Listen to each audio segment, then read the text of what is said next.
The wind had not started yet.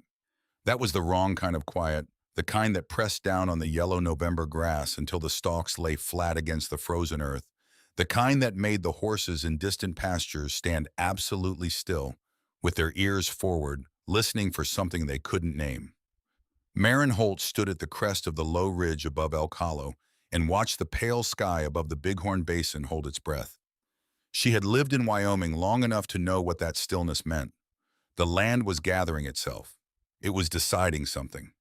She pulled the collar of her coat tighter and looked away from the sky before it could finish its deliberation. Behind her 300 yards down the slope, the cabin she had built with Roy Holt sat with smoke threading from its chimney in a thin gray column that rose straight before the windless air let it disperse. Not her smoke. Ida had made that fire. Ida, who had sat across the kitchen table 2 mornings ago, with her hands folded in her lap like a woman composing herself for difficult news, she was nonetheless determined to deliver her husband Boyd, standing at the door the way men stand when they want to appear uninvolved in something they arranged entirely. The paper had lain between them on the table Marin had sanded flat herself, and it had the specific quality of things that change the shape of a life, unremarkable to look at, catastrophic in its implications. She did not look back at the cabin. She had made that decision on the porch the moment her boot crossed the threshold outward for the last time. Looking back was for people who still had something to weigh against what lay ahead. Marin's scale had come up empty on the cabin side. She walked. The paper had been dated February of 1882, 10 months before Roy went through the ice shelf above the North Draw on a December night when the temperature fell so fast that the creek froze solid in under 2 hours. 10 months before they found what the winter had left of him when the ground unlocked the following April, his body preserved by the same cold that had taken him, his expression so ordinary that the men who found him said afterward they almost expected him to stand up. The paper in Roy's handwriting or in something that passed convincingly for it conveyed the land and the improvements upon it to Boyd Garrett. In the event of Roy Holt's death, the language smooth and lawyerly, the kind of phrasing a man with a good education and a specific intention produced. Marin had read it 3 times at the kitchen table with Boyd and Deputy Cal Stroud watching her read it, and she had noticed in her second reading that Roy's capital H was reproduced correctly, but his lowercase g, which always dipped just slightly leftward in the loop, was wrong. Perfectly formed. Exactly wrong. She had said nothing about the G. Stroud was standing in her kitchen with his thumbs in his belt and his eyes fixed somewhere above her left ear, and he had used the word reasonable 4 times in the span of 5 minutes, as though repetition would transform it into something she was willing to accept. He wanted things orderly. He wanted Marin to participate in her own dispossession without requiring him to do anything uncomfortable. He had the settled confidence of a man who had never been asked to be unreasonable, because the arrangement of the world had always favored his position, and he had long since mistaken that arrangement for his own virtue. Marin had been given 3 days to remove herself and her belongings. She had used 2 of them sorting through what was hers. By undeniable fact, the tools she had purchased herself, the dried goods she had put up the coat her grandmother had made her, the things that bore no connection to the land itself and could not be claimed by a piece of paper. On the morning of the 3rd day, she had risen before light, made no fire, eaten cold cornbread, standing at the window, looking out at the basin, and packed the cloth sack with the care of a person who understood that every ounce would matter before this was finished. Inside the sack, a folding knife with a 4-inch blade, a box of matches sealed in oilcloth, 40 feet of braided rope that Roy had bought in Harlow Crossing, the year they arrived and never used because he always found something to improvise with. Instead, the wool coat Edna Corrigan had knitted her in the winter of 1873, before Marin left Ohio, a tin of salt pork, a half-pound of dried beans, a small cloth sack of cornmeal, and 2 wedding rings on a single cord, hers and Roy's, both which she wore around her neck under her shirt. The weight of it all was less than she had expected. That surprised her. She had expected a life to weigh more. She chose west, not north toward Harlow Crossing, where the county's single charity house ran a soup line 3 evenings a week, and where the story of Marin Holt in the transfer paper had certainly already completed its circuit through both saloons and the feed store and the laundry. Not south toward the river, where the land flattened and offered nothing to break the wind and nowhere to shelter that wasn't already claimed by someone else's fence line. West toward the section of the basin that most settlers dismissed as rough country, broken formations of sandstone and shale. Poor grazing, no water worth naming, except the seasonal creek that ran below the bluffs from snowmelt through July and then went quiet. She had been there once. She needed it to be what she remembered. The terrain between Elk Hollow and the Redwall Bluffs did not accommodate self-pity or distraction. The ground had frozen at the surface but stayed soft 2 inches down, so each step broke through a crust of ice over grass before finding purchase, a sound like thin porcelain giving way, repeated with every footfall for 4 miles. The snow that had fallen 3 nights before lay in a shallow crust over the basin floor, and when the wind finally came low at first, running along the ground before it gathered itself and lifted it, drove grit and ice crystals across that crust in long sliding sheets that found every gap in her clothing and worked at them. She pulled her hat down and counted her steps in sets of 50 when the cold made thinking difficult, which was frequently. She had found the Redwall Bluffs in the summer of 1881, following a heifer that had broken through the fence line on the basin's west side and gone straight into country Marin had not yet explored. The heifer had understood something about that direction that the fence didn't, and Marin had followed it for the better part of an afternoon through increasingly rough terrain until she found the animal standing in a narrow draw at the base of a formation of dark red sandstone that rose from the basin floor in stacked horizontal layers, wind-carved and sun-baked the color of old brick in the low western light. She had found the cave while leading the heifer home, a long, low opening in the base of the largest formation, oriented south, protected from the prevailing north wind by a shelf of overhanging rock that jutted several feet above the mouth like a heavy brow. She had stepped inside with the rope in her hand, the heifer reluctant behind her, and the air had changed the moment she crossed the threshold. Not warmer, quieter. The stone absorbed the wind's frequency the way deep water absorbs sound, not eliminating it, but changing its nature entirely, stripping it of urgency, returning it as something distant and manageable. She had stood inside that cave for 10 minutes, with her hand against the interior wall, feeling the specific quality of rock that had been enclosing air for a long time. And she had thought about nothing in particular, which was a thing she almost never allowed herself. She reached the bluffs in the late afternoon of the third day. The light was going orange and flat against the west, faces the shadows between formations long and blue-purple, the temperature already several degrees lower than it had been at noon. She moved along the base of the main formation, checking each opening, running her hand along the stone the way her grandmother had taught her to run a hand along a wall in the dark flat, attentive reading through the palm. Some openings were too shallow. One faced northeast and had ice formations along the upper lip where meltwater had refrozen repeatedly, meaning the stone above it was porous and would deliver cold air through capillary action in the worst weather. She kept moving. The light was leaving with purpose now, and the temperature was dropping in that Wyoming way that felt less like cooling and more like the world contracting around a decision already made. She found it where she remembered, 40 yards from the formation's south corner. The long, low opening, the shelf above. She went in. The air shifted exactly as she remembered. The wind dropped away as though it had never had access to this space. She moved deeper, letting her eyes adjust, and when the cave resolved around her in the dim light, she stood in its interior and breathed once slowly, and felt the breath come back to her without the burning quality the open air had given it. 30 feet of usable depth, ceiling high enough to stand upright in the front portion, dropping toward the back. Floor dry, she crouched and pressed her palm flat against it and felt no moisture come through. She put her hand against the back wall. Cold, yes, but a particular kind of cold, the patient cold of stone that had been holding a constant temperature for decades, not the aggressive cold of the open air that was always trying to get colder, always pushing. She sat down with her back against that wall, set the sack in her lap, and let herself be still for the first time in 3 days. Outside, the light finished going. A coyote started up below the bluffs, its call rising and bending in that way that always sounded less like an animal and more like the land itself complaining about something. Another answered from the north. Marin ate cold salt pork and a measured handful of dried beans and listened to the rock around her. Do what rock did, nothing at all, which was what she needed most. She was awake before first light, with a mind that had settled its business while her body slept. She had always been this way. Roy had found it unnerving in the early years of their marriage, this capacity she had for waking, with conclusions already formed, decisions already made, as though some working part of her stayed conscious while the rest of her rested. He had come to depend on it in the later years, which had made her love him differently.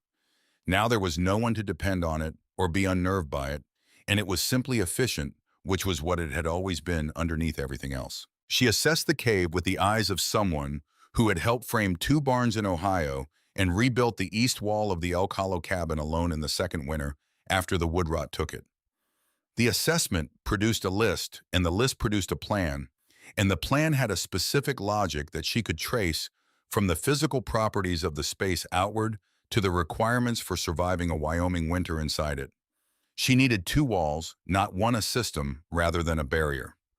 Her grandmother Edna had explained this to her once in the context of root cellar doors, pressing her small hand against the rough wood, and describing how cold argued its way through a single barrier by direct confrontation, but exhausted itself against a gap, fighting the trapped air, until it had nothing left by the time it reached the warm side. The principle was not complicated.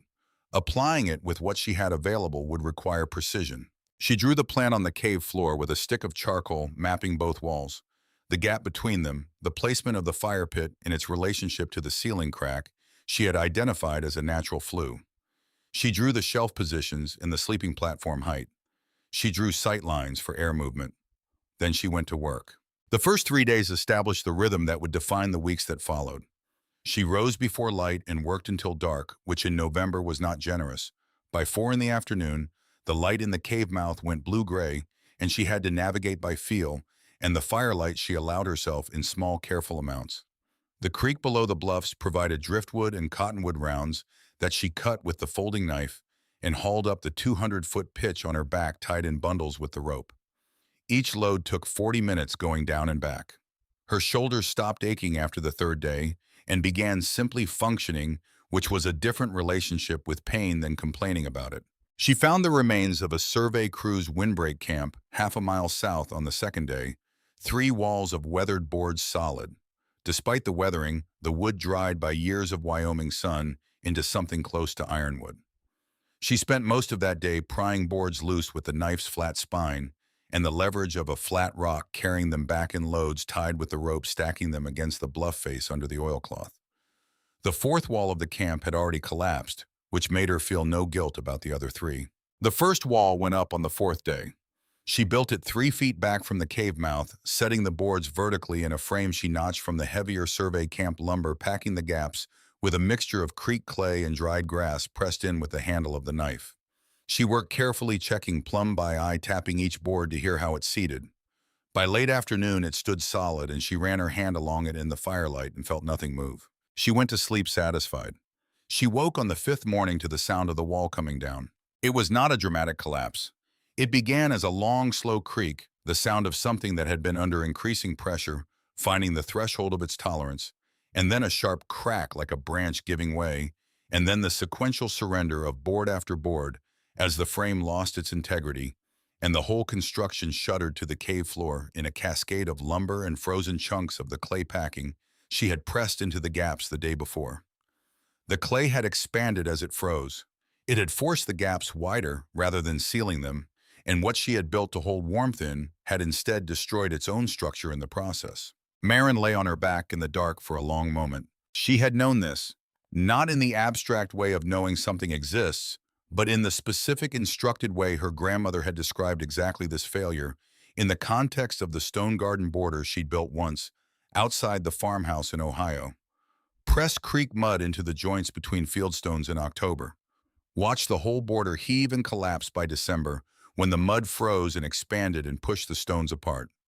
Don't use wet clay in freezing weather unless you're putting it somewhere it won't freeze. The cold decides where the clay goes, not you.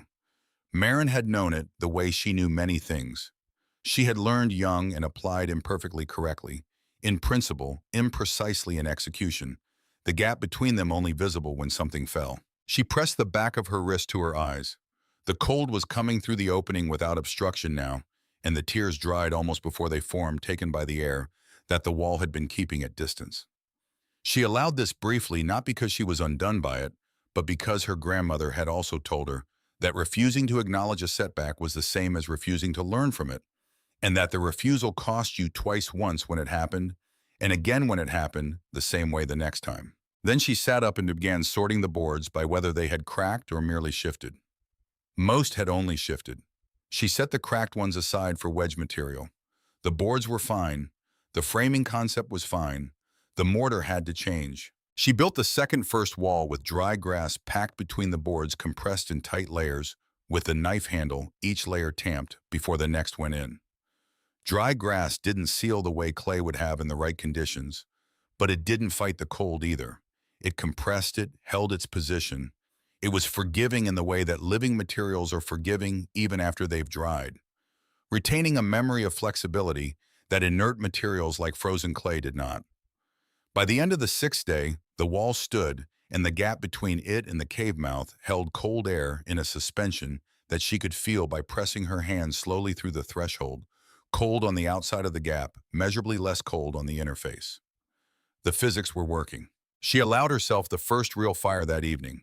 The pit she had shaped from the cave floor over several previous evenings, shallow ringed with flat sandstone pieces levered out of the walls, received the small fire she built with the dry grass as tinder and the lightest of the cottonwood rounds as fuel.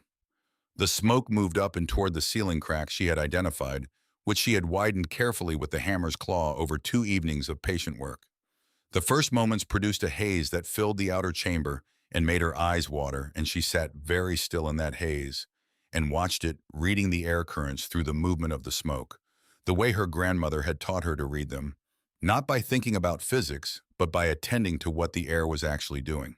She opened a deliberate gap at the base of the first wall 6 inches wide, and the haze found its direction within a few minutes, rising, moving back, disappearing through the ceiling crack in a thin thread. The stones absorbed the heat slowly, the way they always did. The way stone did everything on its own schedule, in accordance with its own nature, without accommodation to what you needed from it. Hours later, with the fire reduced to coals, and then to nothing, she pressed her palm against the hearthstones and felt warmth still coming through. She had not smiled in 11 days. This seemed like a reasonable occasion. She allowed it. She needed Harlow Crossing for supplies. The calculation was simple and unwelcome in equal measure. She had enough salt pork and cornmeal for 8 more days at careful rationing. But careful rationing in sustained cold consumed muscle rather than fat, and she needed her strength for work, not for economizing on herself. The complication was that Harlow Crossing was where people knew her name, and where Boyd Garrett had allies, and where the transfer story had certainly run its full circuit before she'd been in the cave a week. She went on the 8th day before dawn, timing her arrival for mid-morning. She made it from the edge of town to the door of Waller's Dry Goods. Without meaningful incident, Bess Hartley saw her from across the street outside the post office, and their eyes met, and Marin gave her the single nod of a woman who had categorized the moment and moved past it and went inside. Eve Waller was behind the counter. He was always behind the counter, had been, for as long as Marin had been coming into his store, a man of 58, built the way fence posts are built, not tall but set into the ground with the permanence of something that had been there a long time. Silver beard reading glasses on top of his head, regardless of whether he was reading. He looked up when she came in and waited, which was what he always did, instead of speaking first. Marin set her list on the counter. She had written it in charcoal on a piece of board: a saw, a hammer, a pound of cut nails, 2 quarts of lamp oil, salt pork for a month, 30 pounds of flour, dried beans, hard cheese if available. Then she set Roy's wedding ring on the counter beside the list. The cord that held it also held her own ring, but she had taken his off the cord before coming in.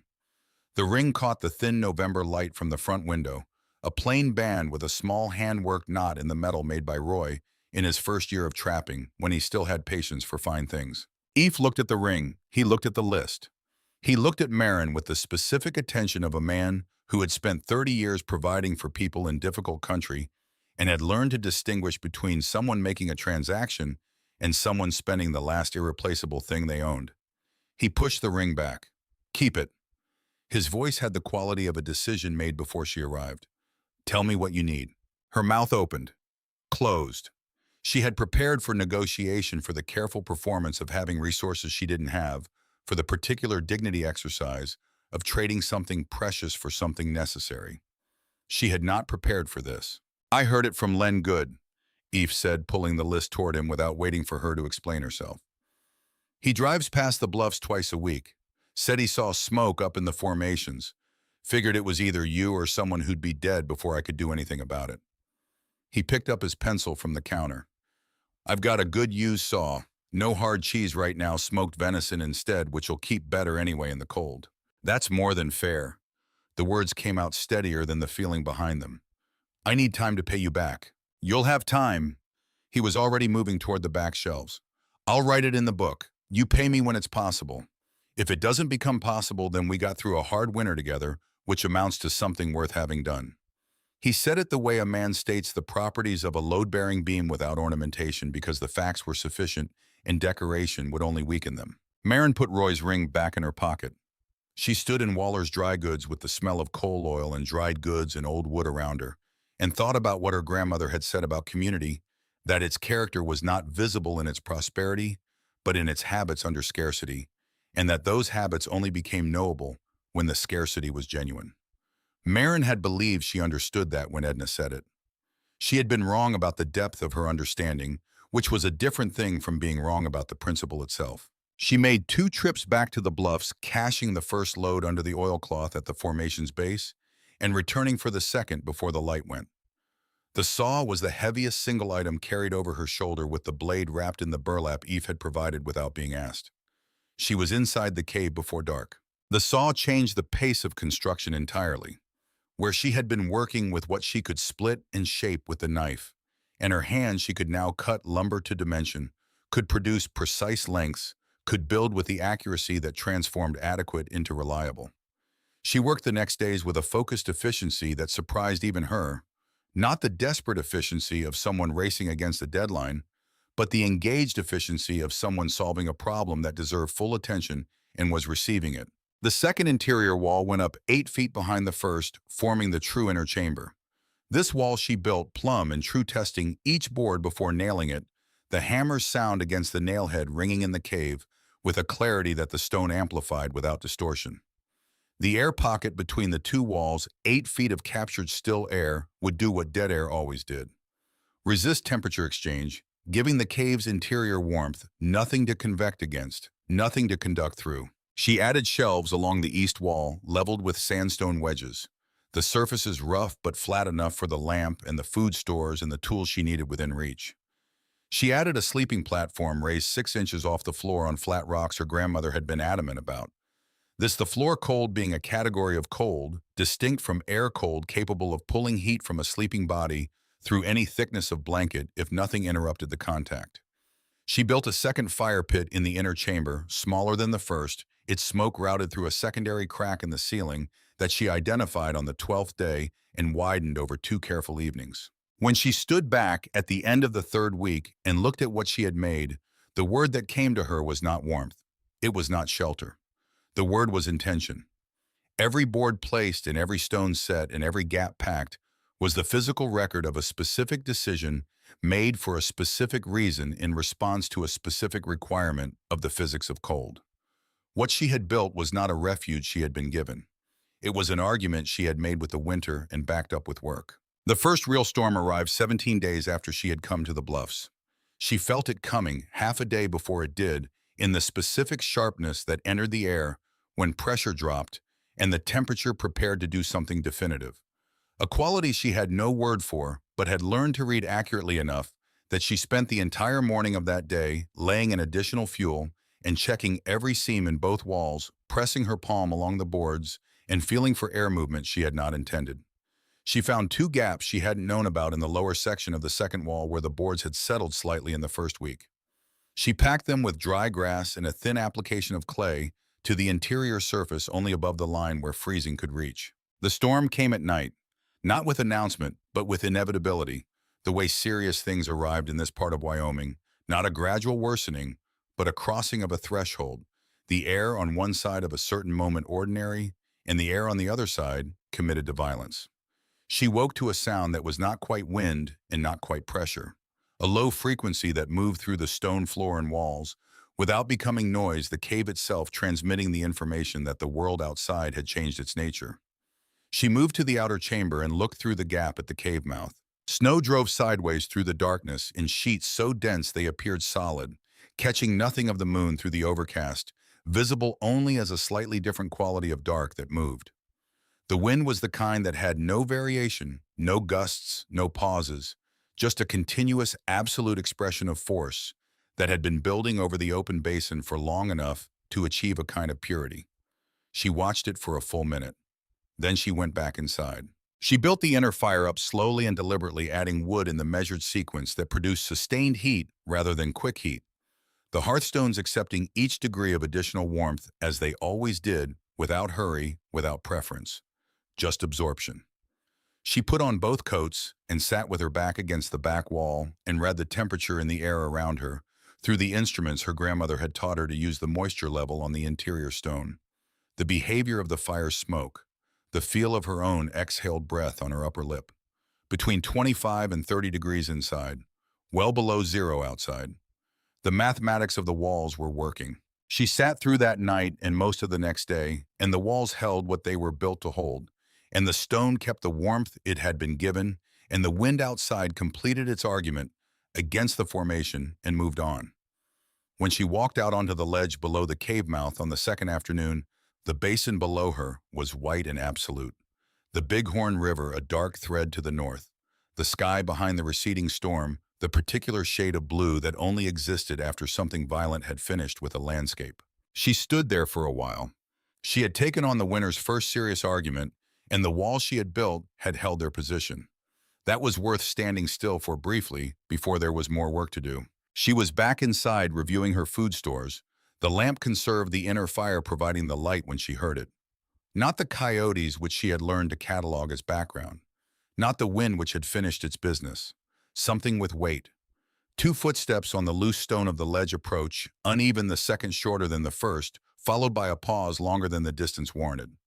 And underneath the footsteps, barely distinguishable from the ambient cold breathing that had the specific quality of duration rather than exertion, the sound of something that had been trying for a very long time and had arrived at the outer edge of what trying could sustain. She was on her feet before the thought completed. The hammer was in her hand. She moved through the outer chamber and pressed herself to the inner face of the first wall and waited.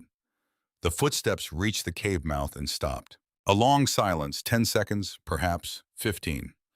Then a single word pushed out through what sounded like a jaw that had been locked against cold for hours, a jaw that had forgotten the range of motion language required.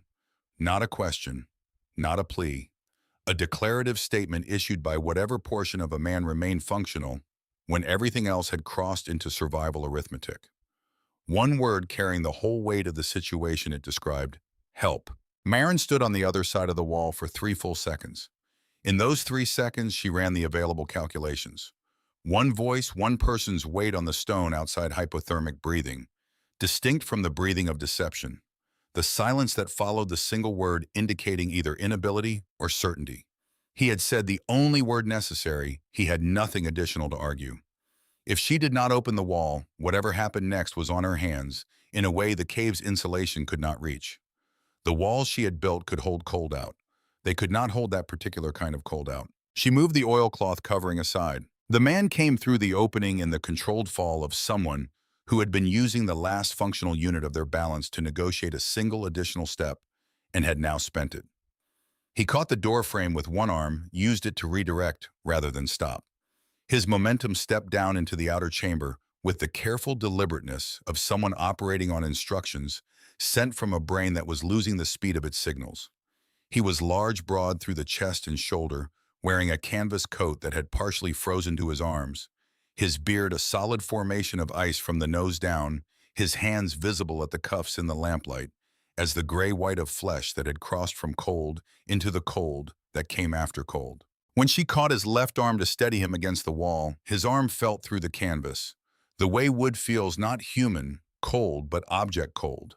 The cold of something that had passed out of the category of living things temporarily and into the category of materials waiting to be reclaimed. She moved the way her grandmother had moved when Marin was 7 years old and had frostbitten her fingers, helping with the water trough in January. Not frantic, not gentle, but efficient in the particular way of someone who had learned from a person who had learned from genuine necessity. She got the frozen coat off his left arm by working the buttons first. She did not put his hands near the fire. She had seen a trapper in El Calo lose 2 fingers the winter of 1880 to rewarming that was too direct and too fast, the tissue already damaged, incapable of handling sudden demand. She wrapped his hands in the dry wool blanket from the sleeping platform one layer at a time, and she filled the small pot with water from the canteen and set it at the outer edge of the fire pit, not above it, beside it, letting the temperature of the water rise, the way everything in this cave was meant to rise slowly and in accordance with what the materials could tolerate. She kept the lamp low and worked by the fire's light and checked his breathing every few minutes by watching the movement of the blanket across his chest. The breathing was improving the labored dragging quality, leaving it in increments, as the inner chamber's warmth reached him, the intervals between each breath evening out. He regained consciousness somewhere around the third hour, coming back the way people came back from deep cold, not all at once, but in sections. Awareness returning to his face, before it returned to his hands, his eyes opening and moving across the cave ceiling, before his expression suggested he understood what he was looking at. His gaze moved from the ceiling to the walls, traveled along the shelves, found the fire system registered. The second wall returned to her face. His jaw worked twice before it found the temperature for language. "You built this." Not a question. The tone of a man revising a prior assumption which required stating the corrected version aloud to make it real. Marin sat against the opposite wall with the hammer across her knees. She looked at him and measured the question inside the statement and found it honest.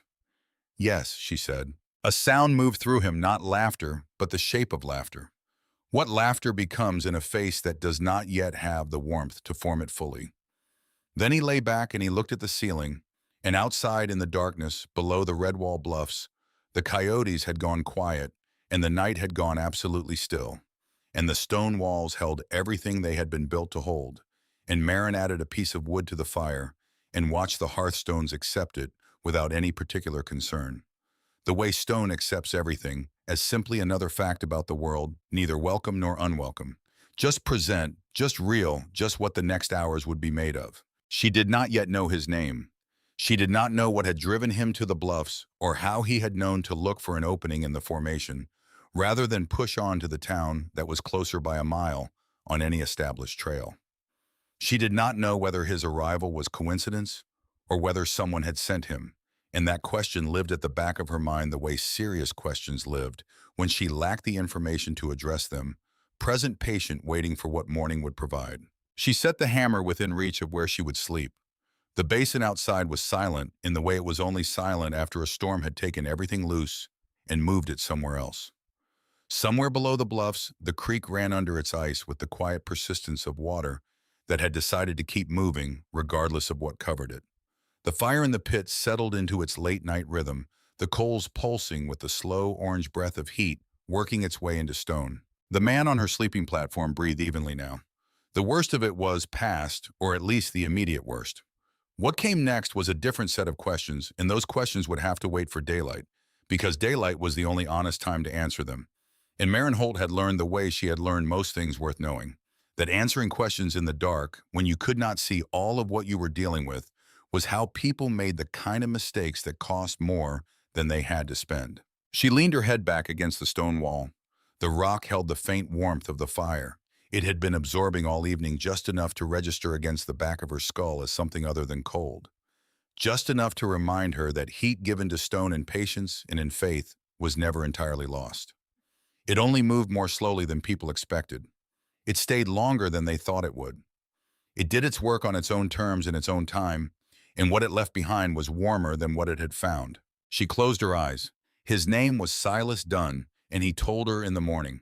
He came back to full coherence the way people came back from serious cold, not in a rush but in layers, each layer of returning warmth, restoring a corresponding layer of self, so that by the time he was able to sit upright on the sleeping platform, without his arms shaking, he was also able to produce complete sentences.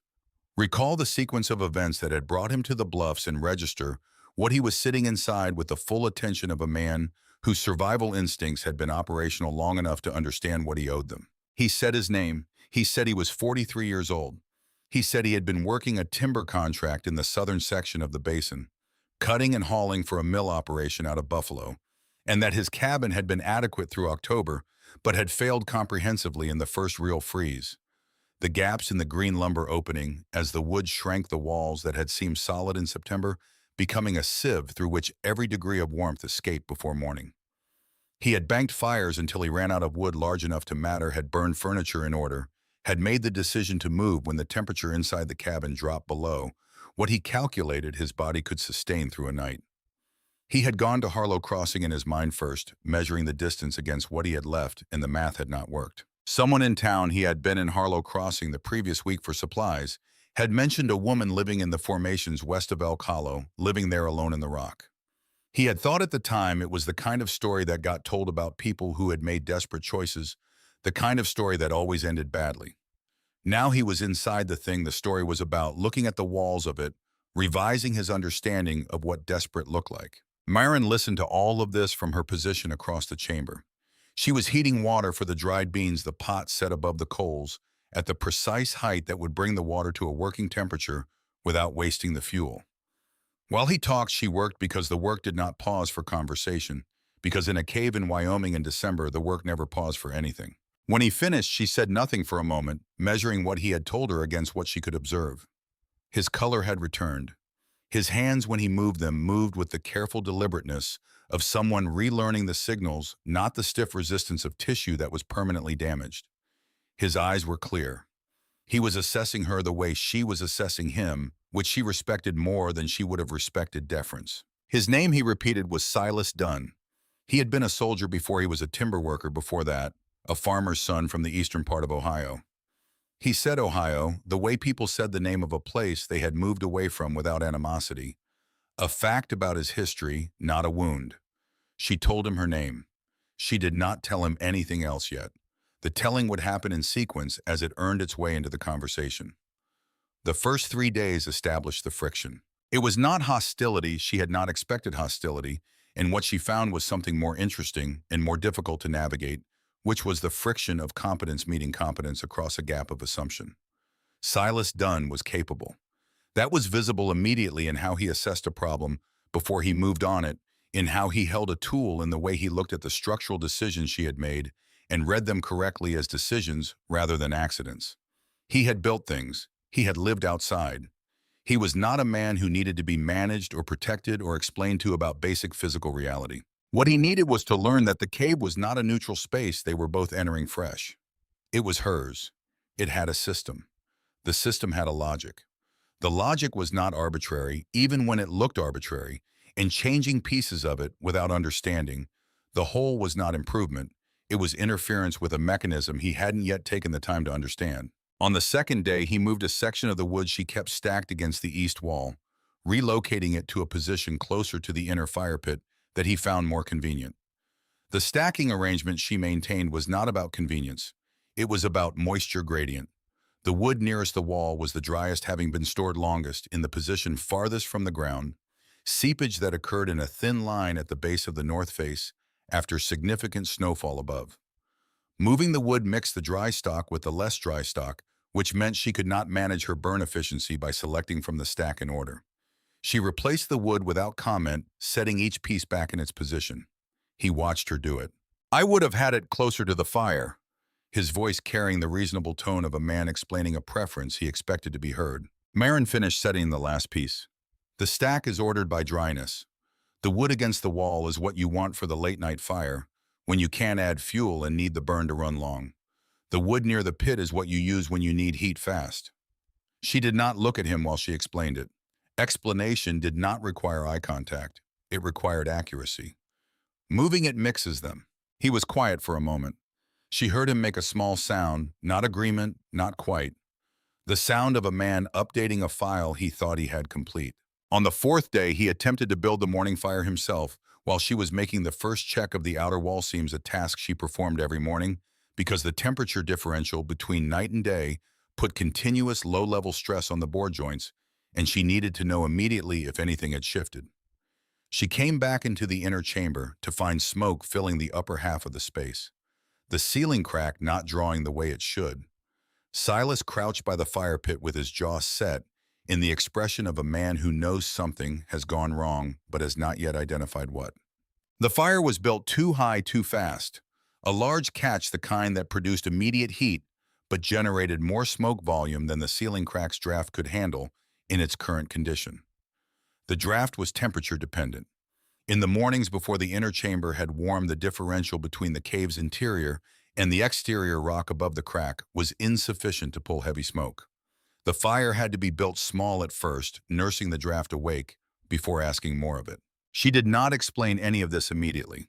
She opened the gap at the base of the inner wall to the specific width she used for the morning 4 inches, not more enough to feed the draft without dropping the chamber temperature precipitously, and the smoke found its direction within minutes, the room clearing from the top down. Silas watched the smoke move, watched the clearing happen, watched her close the gap back to 2 inches when the worst was past.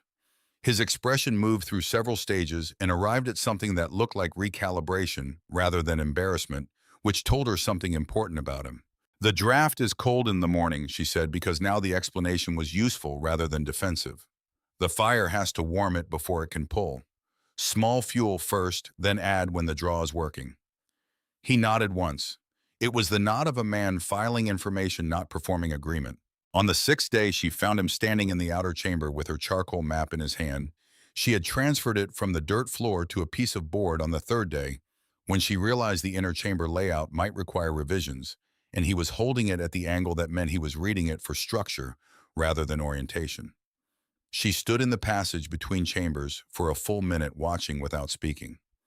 He turned the board once, ran his thumb along the line that indicated the air pocket gap, looked up at the ceiling of the outer chamber, then back at the board, tracing the relationship between the map's notation for the chimney crack and its actual position. When he turned and found her in the passage, he did not startle. He held the board out in a way that acknowledged he had picked up something that belonged to her without asking, which was an admission rather than an excuse. "You built this from the start." He was not asking whether she had. He was confirming a conclusion he had reached while studying the map, a conclusion that apparently required stating aloud to sit correctly in his understanding of where he was. "You planned it first." "Yes." He looked back at the board. "I've built cabins. I've built camp shelters. This is something different from both of those." He set the board back on its ledge with the care of someone returning an object that had turned out to be more significant than they initially assessed. "Where did you learn the air pocket system?" The question had no aggression in it, no skepticism about whether she had actually learned it or stumbled into it. Genuine inquiry, direct, the kind that only came from a man who had decided the answer was worth knowing. Marin came the rest of the way into the outer chamber. She sat on the low bench she had built from survey camp lumber along the south wall and looked at the map on its shelf for a moment. Then she told him about Edna Corrigan, her grandmother, who had farmed 60 acres in Ohio for 40 years and understood the thermal properties of enclosed spaces, the way some people understood scripture, not theoretically, but practically in the body, in the hands. Who had taken Marin into the root cellar in January when Marin was 9 years old to show her how the double-door system trapped cold in the entryway before it could reach the stored vegetables? Who had pressed Marin's hand against the stone wall in that cellar and said, "Stone doesn't argue with the cold. It just holds what it holds until the cold is done, which is worth more than arguing"? Who had made every lesson physical rather than verbal, because physical knowledge survived conditions that verbal knowledge did not? Silas listened without interrupting. When she finished, he was quiet for a moment, looking at the outer wall with the expression of someone measuring what they just heard against what they were looking at. "My unit in '64, he said finally, dug into a hillside in Tennessee when we ran out of supplies for proper winter quarters. 14 of us in a hole in the ground. We built a board front on it, left a gap for the draft, lined the floor with pine branches for insulation." He paused. 3 units in canvas tents lost men to cold that winter. We lost nobody. Our lieutenant claimed credit for it, but it was a private from Indiana who figured the earth banking.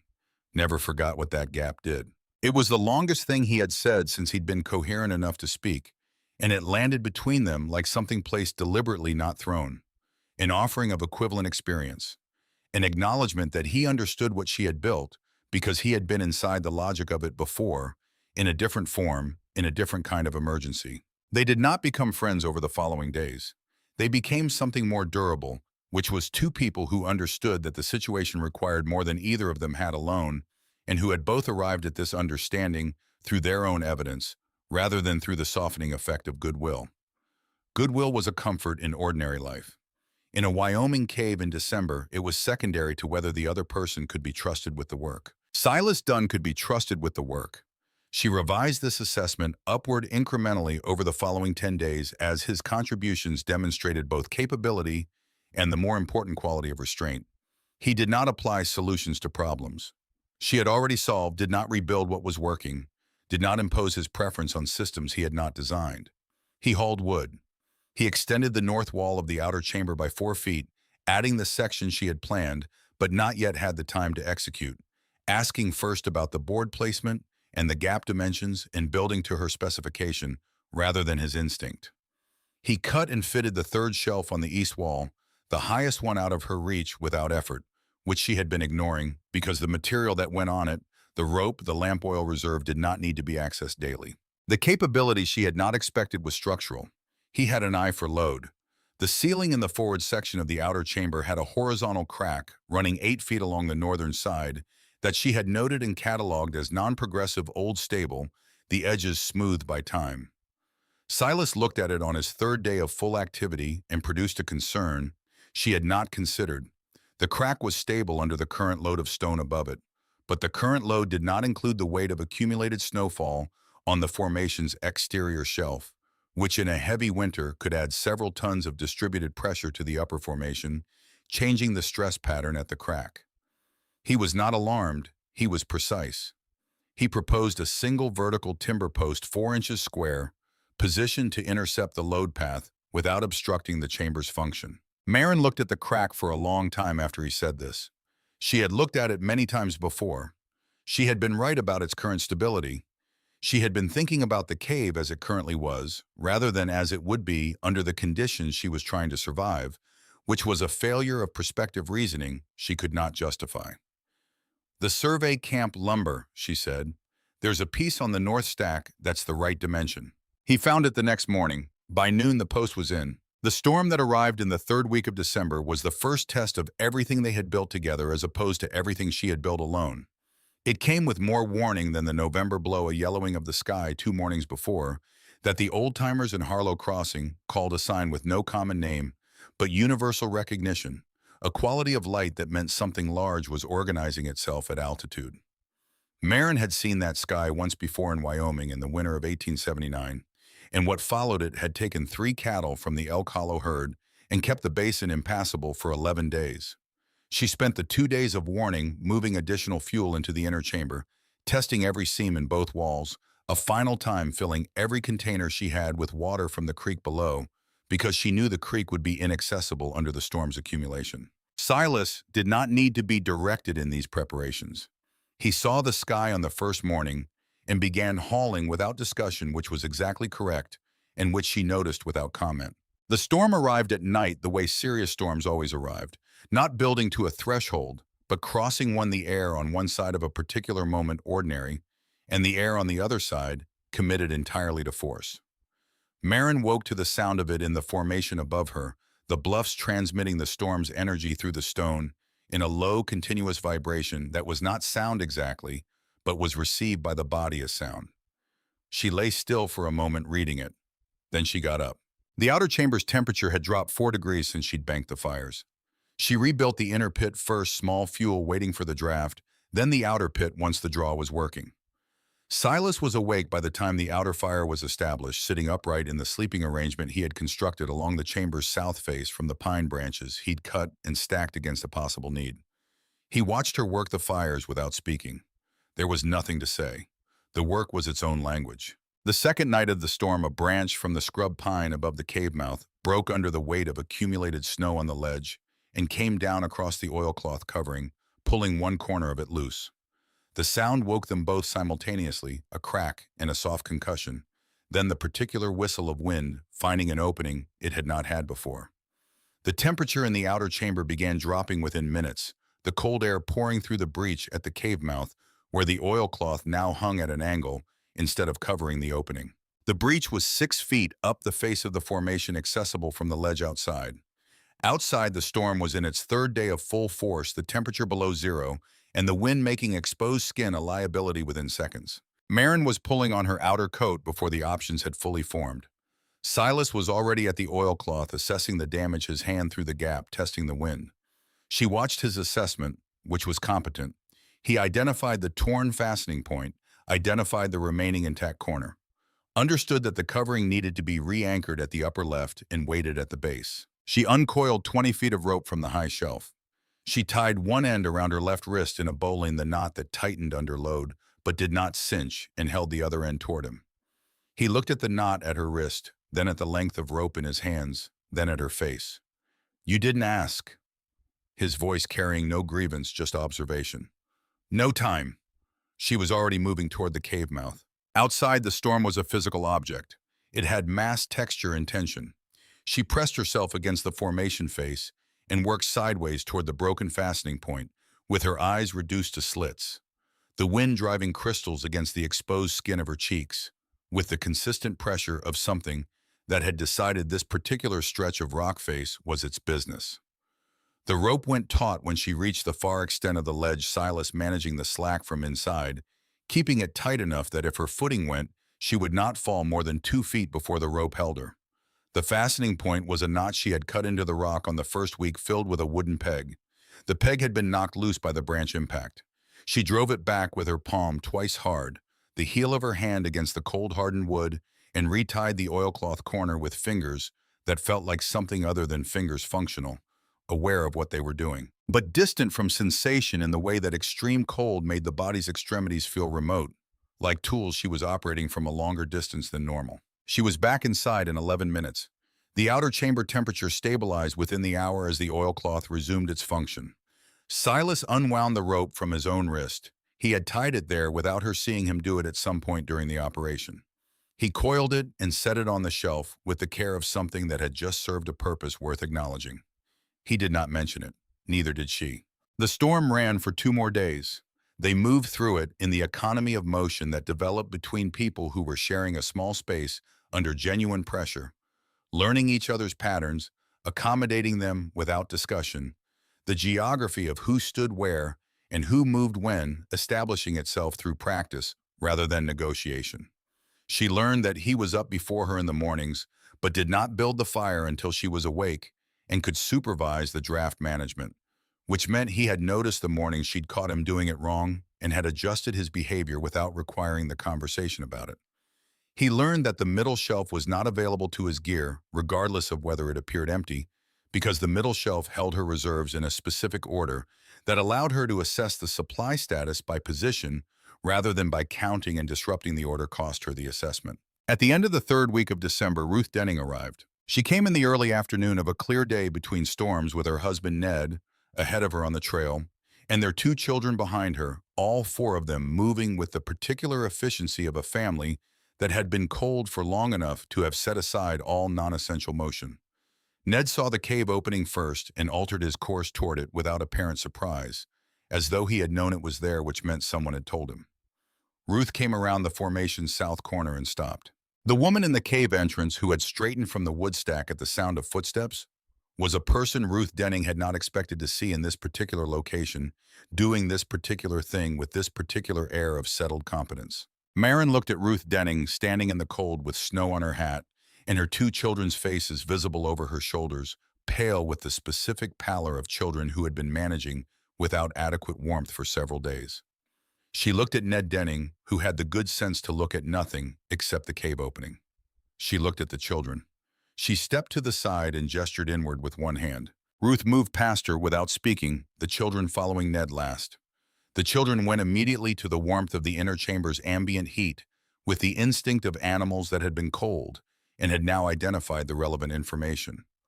Ruth stopped in the outer chamber and looked at the walls, the shelves, the fire system, the second wall, the organized stacks of wood and supplies. She looked at Silas, who was sitting on the bench with a piece of board he had been smoothing, with a flat stone performing the operation, with the absorbed attention of a man who had decided the best thing he could contribute to this particular moment was his non-involvement. Then Ruth looked at Marin. Something moved through her expression that Marin did not try to name, because naming it would have required her to care more about Ruth Denning's interior experience than about the 2 cold children who needed to be fed. "Is there room?" Ruth began, her voice carrying the effort of a woman asking for something she had not expected to need from this particular person. Yes. Marin was already moving toward the food shelf. Ned can help with the wood stack. The children can sit near the inner pit. The Dennings stayed. 3 days became a week.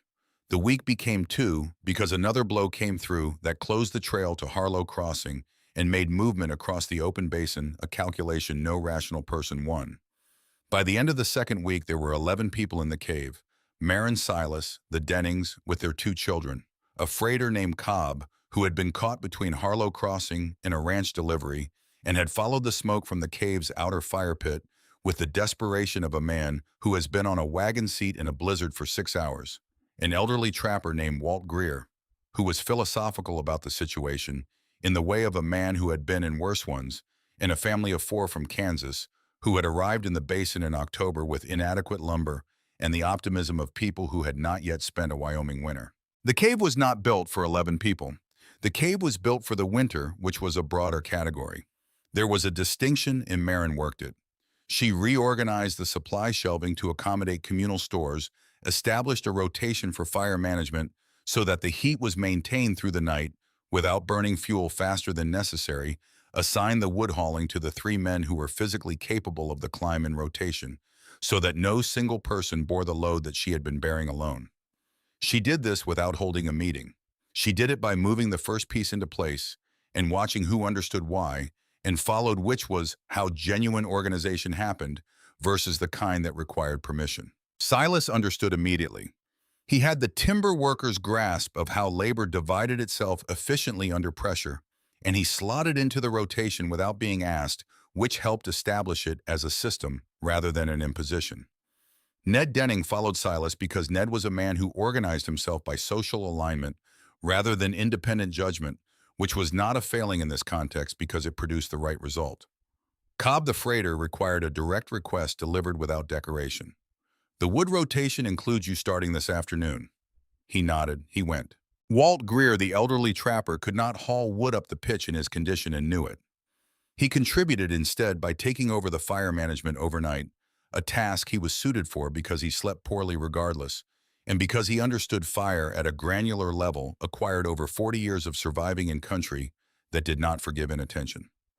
Having Walt on the overnight fires freed Marin to sleep through until the early hours, rather than rising every 2 hours to check the coals, which returned to her a margin of function she had not had since the first week. The food situation was the problem that would not recede into manageability. 11 people consumed at a rate that her stores built for 1 and then stretched for 2 could not sustain beyond 3 weeks. She ran the numbers every evening after the fires were settled and the population of the cave had gone horizontal, and the numbers returned the same answer with slight variations depending on how carefully portions were managed. The answer was that something had to change before the first week of January was out. She was running the numbers on the evening of the 28th of December when Silas came and sat across from her with the expression of a man who had been running the same numbers independently and had arrived at the same place. "I can get to Harlow Crossing," he said. Not a question. Not a proposal requesting approval. A statement of capability offered for her assessment. "You can't." She said it without looking up from the count she was making of the flour sack's remaining weight, pressing it with both hands to estimate the volume. "The trail below the North Formation is buried. The basin floor has drifts. You'd be breaking trail alone for 7 miles in temperatures that will be below 0 by nightfall." She set the flour sack down. "The math doesn't work." He knew the math didn't work. He had offered the option because, in his experience, it was better to have the option refused than to not have offered it, which she understood, which was why she had answered it seriously rather than dismissing it. They sat with the problem for a moment, which was what you did with problems that didn't have solutions available to you. Yet you sat with them and waited for the situation to provide a variable you hadn't had. The variable arrived the following morning in the form of Eve Waller's supply wagon, which appeared at the base of the Redwall Bluffs Formation at 10 o'clock on the 29th of December, with a load that included 180 pounds of provisions, a second lamp, and Eve himself on the seat, dressed in a quantity of wool that suggested he had worn everything he owned simultaneously. He had heard from Cobb's freight partner, who had come into Harlow Crossing the week before, to report that Cobb had not arrived and was presumably sheltering somewhere west of the trail. The partner had mentioned the cave. Eve had done his own arithmetic, the arithmetic of a man in the provisioning business, and he had loaded the wagon and driven out at first light. Marin met him at the base of the bluffs. He was unloading before she reached him, lifting crates with the methodical efficiency of a man who had lifted crates most of his adult life. She took the other side of the first crate without speaking. They carried it to the base of the formation's climb where the wagon couldn't follow, and Silas was already on his way down the pitch to take the relay. When the wagon was empty, Eve stood in the cold with his hands on his hips, looking up at the cave opening, which from below was visible only as a dark line in the red formation. "How many are you?" he asked, and it was not the question of a man assessing a charitable situation. It was the question of a man managing an inventory problem. 11. She watched his face perform the adjustment. "The stores you brought will cover us through late January if we're careful. I'll come back before that." He was already turning back to the wagon seat. "I'll tell Greer's son he's alive. The boy's been asking at the store every other day." He gathered the reins. "Anything else you need said in town?" She looked at him for a moment. There were things she needed said in town specifically about Boy Garrett, in the paper, and the question of the G that formed wrong in Roy's handwriting. But those things required a different kind of messenger than Eve Waller, who was an honest man, but not a legal one, and the time for that particular need had not arrived. "Nothing yet," she said. He nodded in the way of a man who understood that nothing yet was not nothing. He turned the wagon back toward Harlow Crossing and drove without looking back. She watched the wagon until the basin's white surface absorbed it, then turned back to the formation and began the climb with the first relay load on her back. The cold air she drew in was sharp enough to feel in her back teeth. Above her, visible through the cave opening, the lamplight put a soft orange line along the bottom of the overhang. 3 days into the new year, Deputy Cal Stroud arrived. He came in the mid-afternoon with 2 men she didn't recognize younger, the look of hired compliance rather than personal conviction. He came on horseback, which meant the trail from Harlow Crossing had cleared enough for careful riding, which meant the hard cold of late December had given way to the relative moderation of early January in a way that made the basin passable without being comfortable. She met him on the ledge. He had put on weight since she'd last seen him in her kitchen at Elk Hollow, or the coat made him look like it, the bulk of the man sitting differently on his frame than she remembered. He looked at the cave entrance, then at her, then at the entrance again, with the expression of a man whose expectations have not been met, which told her he had expected to find something more desperate, more easily managed. "Mrs. Holt!" His voice had the studied neutrality of official business. "There's been a complaint filed with the county regarding unauthorized occupation of public land in the Redwall Formation. I'm here to assess the situation." "Come in and assess it," Marin said. She stepped aside. He came through the entrance. His 2 men stayed on the ledge, which was either a choice or a read of the situation. The cave was not a place that accommodated intimidation by number, the low ceiling and close walls reducing everyone to approximately the same physical scale. Stroud moved through the outer chamber with the assessing eye of a man building a report in his head as he went. He looked at the walls, the shelves, the wood supply, the fire system. He looked at the inner chamber where Ruth Denning was sitting with the 2 children, and Walt Greer was working on a piece of leather he was reshaping into something functional, the ordinary industry of people managing their time in an enclosed space. He counted the people by looking. His jaw moved slightly. Before Stroud could assemble his report into language, Silas Dunn stepped forward from his position near the inner wall. He had not been standing there when they came in. He had moved from the woodstack with a quietness that was either natural to him or acquired in the kind of situations where sudden movement was inadvisable. He was wearing the canvas coat, which he had dried, and reclaimed the coat that bore on its right breast the faded mark where a brass button had been, and had been replaced with a wooden one, the only remaining indication of a military origin that anyone who had seen such coats would recognize. Stroud recognized it. Silas did not raise his voice, did not alter the quality of his expression, did not produce the performance of confrontation. He simply occupied the space between Stroud and the inner chamber with the specific physical confidence of a man who had once stood in lines where the person to his right and to his left depended on him not moving. Silas Dunn, before the timber work, 2nd Battalion Ohio Volunteers. He let that sit for exactly the right length of time. In the inner chamber, there are 2 children, 1 man who cannot walk without assistance, and 3 women. Outside, it's 17 degrees and getting lower. You remove these people tonight, and that fact goes to Harlow Crossing ahead of your horse. Another measured pause, not for effect, but because precision required intervals. What does that look like for the county? Stroud looked at Silas, looked at the inner chamber, looked at the children who were looking back at him with the unself-conscious attention of children who had not yet learned to pretend not to watch. Something moved through his expression that was not compassion, but was something adjacent to it, the recognition of a situation that had more public dimension than he had been led to believe when someone had put the complaint form in front of him. He took out a small notebook. He wrote something. He put the notebook away without showing anyone what he had written, which was the gesture of a man building a record rather than a man reaching a conclusion. I'll need to look into the land status further. His voice had lost its official neutrality and become instead the voice of a man who was going to take his time getting back to this. In the meantime, I'll note that the occupants appear to be present due to emergency circumstances. He moved back through the outer chamber. At the entrance, he paused without turning. "This isn't finished, Mrs. Holt." "I know," Marin said. The words sat in the cold air between them, simple as the fact they represented. "Neither is winter." He went. His two men followed. The sound of the horses on the frozen ledge receded and then disappeared, entirely absorbed by the basin's wide silence. Silas came and stood beside her at the cave entrance, looking out at the direction Stroud had gone. The sky to the north was doing something with its color that she had learned to read, a deepening of the blue-gray toward the horizon that meant temperature was organizing itself at altitude for another descent.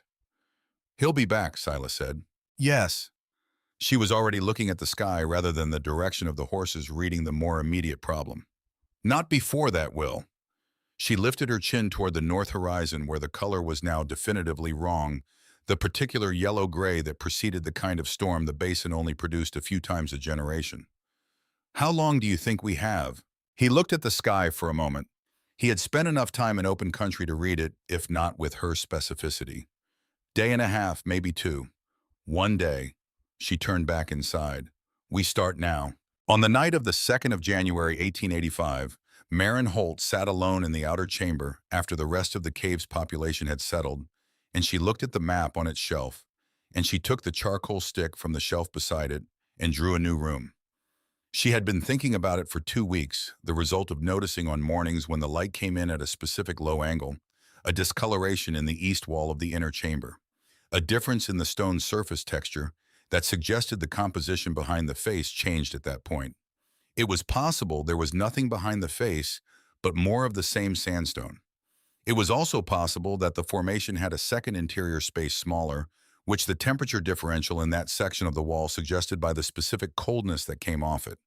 Not the coldness of a thick wall conducting the outside temperature, inward slowly, but the coldness of a thinner wall conducting a stable interior temperature that was different from the main chambers. She drew the room where the physics said it might be. Then she sat and looked at what she had drawn. Silas came through the passage and stopped when he saw her. He looked at the map. He looked at the new edition. He looked at her. "What are you drawing?" His voice was quiet, calibrated to the sleeping population behind him. She looked at the east wall of the outer chamber, through which the inner chamber's east wall was not visible, but was precisely located in her understanding of the cave's geometry. "Something that might be there," she said. "Something that might change everything about what this place can hold." Outside, the first particles of the coming storm were beginning to move across the basin floor. Not yet wind, but the precursor to it, the ground-level advance of something enormous that was still organizing itself above the cloud layer, gathering the specific patience of disasters that intended to be thorough. The storm was coming. Everything that mattered would be decided inside it. She went into the east wall on the morning of the 3rd of January before the storm arrived, because the storm would arrive regardless of what she did, which meant the only question was what she would have accomplished before it did. Silas understood this without being told. He was at the east wall of the inner chamber when she came through the passage with the hammer, his hand already against the stone, at the point she had marked the previous night with a line of charcoal. He had been pressing his palm against it in the dark, reading the cold, the way she had described reading it, not with instruments, but with attention, the body as measurement tool. When she came in, he stepped back without speaking, making room, acknowledging that this was hers to begin. She struck the wall at the discoloration point, a controlled blow angled to test rather than commit. The hammer's report came back wrong, not the dense thud of several feet of solid sandstone, but a shorter sound, a sound with less material behind it to absorb the impact. She struck again 2 inches to the left. Same quality. She moved the test points in a rough circle 8 inches across, building the acoustic map of what the wall held. And what the wall held in that circle was approximately 6 inches of stone face, behind which something different existed. She gave Silas the hammer. He looked at the circle she had indicated with the charcoal, looked at her face, then put the hammer where she directed and drove it through. The face gave on the third blow, not explosively, not dramatically, but in the specific practical way of stone that has been waiting to give way, pieces of the outer face falling inward rather than outward, which confirmed the hollow space behind. Cold air moved through the breach, markedly different from the inner chamber's air dryer. The stillness of it, absolute in a way that distinguished it from the moving stillness of a chamber with 11 people breathing in it. She took the lamp from the shelf and held it through the opening. The second chamber was smaller than the main space, perhaps 15 feet deep, 12 feet across, ceiling low, but consistent at a height that would allow a person to sit without ducking. The floor was dry stone, smoother than the main chamber's floor, as though water had moved through it slowly in some previous geologic era and taken decades to do the polishing. The walls were clean, no moisture, no organic material. The cold in it was exactly what she had predicted from the wall's thermal signature, the stable cold of an enclosed space that had been holding the same temperature for a very long time, insulated from both the exterior's violence by 20 feet of surrounding stone on the exposed sides. Then she held the lamp higher toward the back wall and saw the hand. It was drawn in charcoal, pressed flat against the sandstone, at approximately shoulder height. A right-hand finger spread the outline traced with care, the interior filled with the same charcoal, so that it was a solid silhouette rather than just a border. Old. The charcoal had oxidized to a brown-black that took decades to produce. The edges of the outline had the softened quality of pigment that had partially absorbed into the stone over time, the boundary between mark and rock beginning to merge. Whoever had made it had stood in this same cave, in this same cold, in this same dark, put their hand against this wall traced around it, had wanted to leave a record of having been here, of having been present in a place that nothing else would record. Marin held the lamp steady. The hand was slightly larger than her own. The fingers were longer, the palm wider. She put her left hand against the wall beside it, not over it, beside it, so as not to disturb whatever the charcoal still held.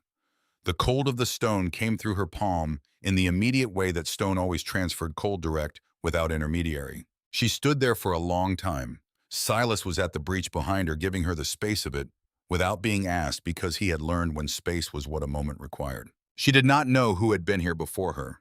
She would not know. The basin had been moving country for centuries before the settlers arrived, before the survey crews came, before anyone put a fence line through the grass and called it property.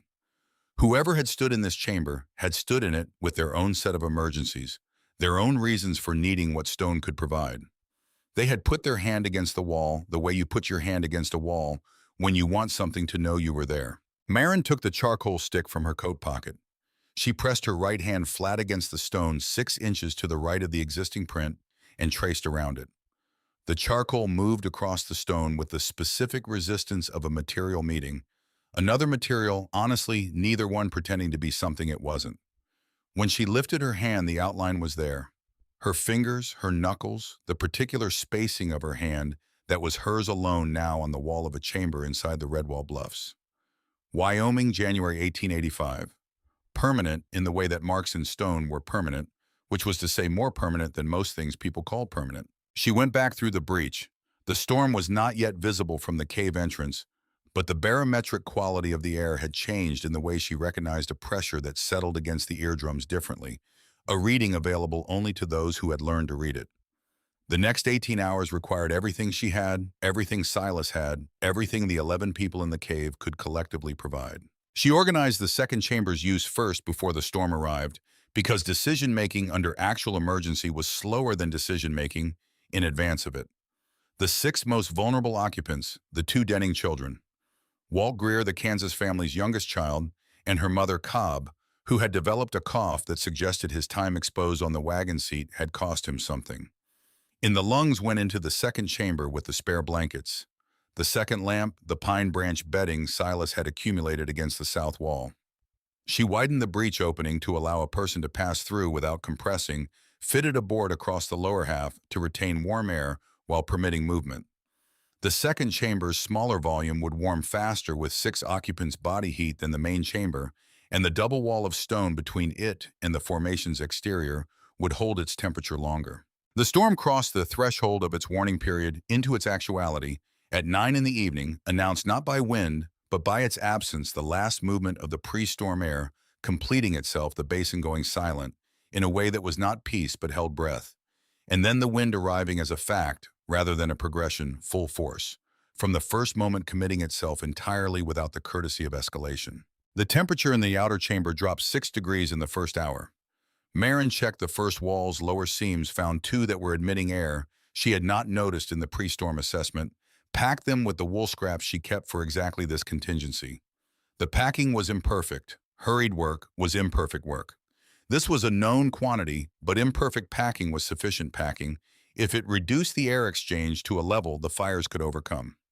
She rebuilt both fire pits to the configuration for sustained heat rather than rapid heat, the arrangement that produced fewer degrees per hour but maintained them longer without requiring fuel additions every 40 minutes. Ned Denning managed the fuel relay from the wood stack to the pits, a simple task he performed with the focused attention of a man who had found his contribution. Ruth Denning was in the second chamber with the children. Marin did not ask where Ruth would prefer to be because the children needed a known adult, and Ruth was their known adult, and the preferences of individuals were a resource the storm did not permit. By midnight, the outer chamber was holding at 22 degrees. Not comfortable, survivable. The inner chamber, with its larger population and both its own fire pit and the body heat of 5 adults, was warmer, Marin estimated 27 or 28, by the feel of her breath against her own face when she moved through it. The second chamber she checked every 2 hours through the breach, finding it consistently warmer than either of the main chambers, the small volume and deep stone insulation combining exactly as the physics had predicted. At 3 in the morning, the formation spoke. She heard it before she felt it, a sound from directly above the outer chamber, a sound like a joint being tested in a way it was not designed to accommodate a frequency that moved through the stone around her before it moved through the air. She was on her feet before the sound completed. Silas was awake half a second behind her, already looking at the ceiling, with the expression of a man who had heard that sound in different contexts and knew its category. The horizontal crack in the outer chamber's ceiling, the one Silas had identified weeks before, the one they had addressed with the vertical timber post, had extended. By how much she couldn't tell in the lamplight, but the quality of the sound suggested the extension was not finished. Above the formation, the snow that had been accumulating on the exterior shelf for 3 days of sub-zero stillness had been joined by the storm's additional load. The weight distributed across the formation in stress patterns that the rock had managed unchanged for decades and was now being asked to manage at a higher level. The timber post Silas had installed was doing its work. She could see by the way the crack's extension stopped at the point where the load path intersected the post, the crack running to that point and no further. The post had redirected the stress. It had not eliminated it. What the storm added to the load above the post would distribute to the floor, which meant the floor needed to be checked for any sign of the stress traveling downward through the formation rather than dispersing. She ran her hands along the base of the north wall while Silas held the lamp. The stone at floor level was unchanged. No new cracks, no displacement of the material she had wedged between the wall base and the wooden platform supports. The stress was staying in the upper section, managed by the post, not propagating. She stood up. "The post is holding," she said, for the benefit of Ned Denning, who had come through from the inner chamber when the sound woke him and was standing in the passage with the particular wide-eyed stillness of a man who was deciding whether to be frightened. Then the outer wall's upper left corner lost its seal. Not the board wall she had built, the stone above it, the formation face that formed the upper part of the cave entrance.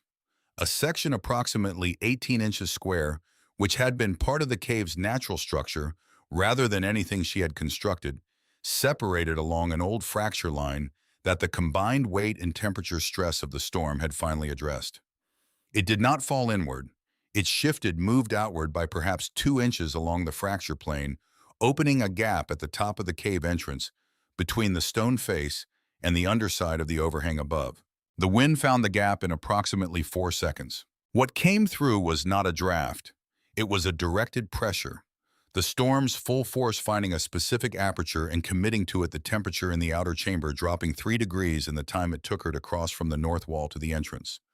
The gap was 8 feet up the interior face, accessible only by climbing the board wall's frame, which was not built as a ladder but had the structure of one if you trusted the framing. She trusted the framing. She had built it. She pulled herself up the frame by the top board's edge, got her feet onto the second horizontal rail, reached the gap with both hands. The cold coming through it was not the cold of the cave's interior. It was the cold of the open basin in a full storm. A category of cold she had been successfully excluding for weeks now, entering through 18 square inches of shifted stone with the confidence of something that had been looking for a way in. She needed material. She needed it from below, which meant she needed hands below that understood what she needed without a detailed explanation, because her hands were occupied with maintaining her position on the frame. Ruth Denning was standing in the passage from the inner chamber. She was not where Maren had expected her to be. She had left her children in the second chamber. Maren could hear one of them calling for her from beyond the breach, the voice of a child who was not in danger, but who wanted their mother and was registering this preference with clarity. Ruth had come through anyway, called by the sound of the stone or by something else, and she was standing in the outer chamber with a lamp in one hand, looking up at Maren on the frame. Maren looked down at her for exactly the time it took to communicate the situation. Ruth looked up at her for exactly the time it took to assess it. Then Ruth set the lamp on the floor, moved to the wood scrap pile in the east corner, selected a piece of board approximately the right dimension for the gap, brought it to the base of the frame, looked up. Maren reached down with one hand. Ruth fed the board up. Maren worked it into the gap, one-handed pressing with her forearm against the face of the shifted stone while she positioned the board across the opening. The board was not a permanent solution. It reduced the gap from 18 square inches to a series of smaller gaps around its edges that the storm could still access but could not commit to with the same volume. She held the board in place with both hands, her feet braced on the frame rail, and looked down at Ruth. Ruth was already at the supply corner, pulling the oilcloth that Maren kept as a secondary cover, folding it in the way of someone who had decided what it was going to be used for without being told. She brought it to the base of the frame. She handed it up in sections as Maren pulled it, working in the relay of two people who had found the communication channel that mattered, which was not speech, but the accurate reading of what the next step required. The oilcloth went over the board and was tucked into the gap's edges with the knife that Maren kept at her belt, the blade used as a wedge tool to compress the material into the crack's irregular margins. It would not hold through the storm's full duration. It would hold long enough to matter, which was the only standard that applied. Maren climbed down from the frame. Her hands were shaking, not from cold they had been gloved, but from the sustained grip strength the position had required. She flexed them once, looked at the gap, watched the oilcloth move slightly with the pressure, but not give way. Ruth Denning was still standing in the outer chamber, not looking at the repair, looking at Maren.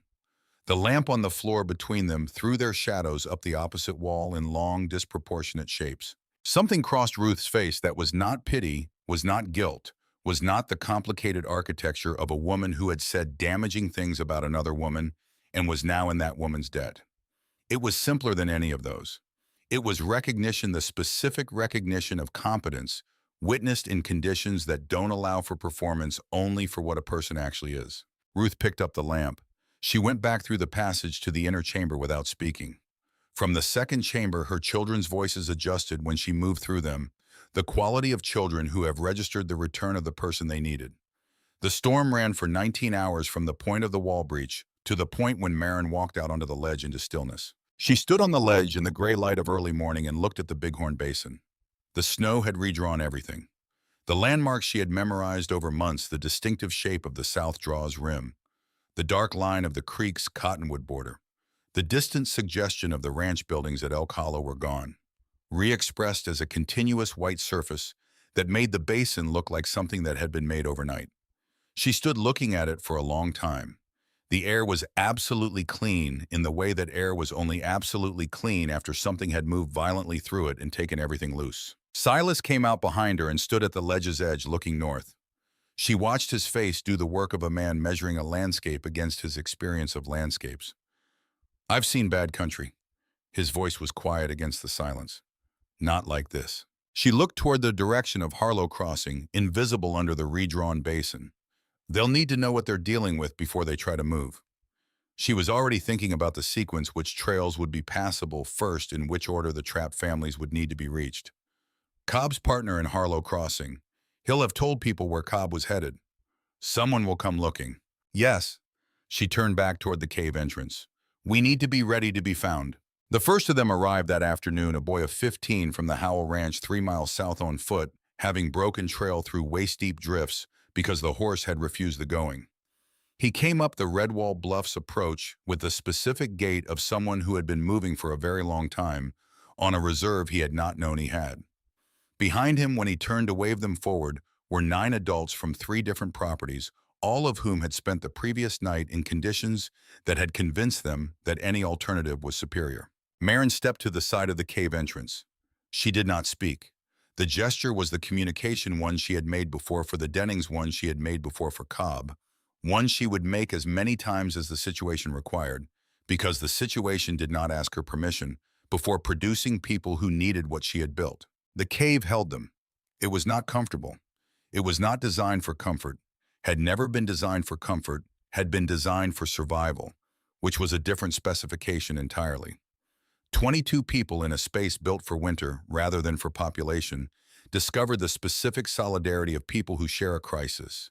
They did not choose a solidarity that had no sentiment in it, only the practical recognition that the person next to you was breathing the same air as you were, spending down the same shared resource, equally invested in the maintenance of the heat they were collectively producing. Eve Waller came on the 3rd day after the storm broke, when the trail from Harlow Crossing was passable for a determined man with a good horse. He came with a second horse loaded with provisions, and behind him a man Marin did not recognize.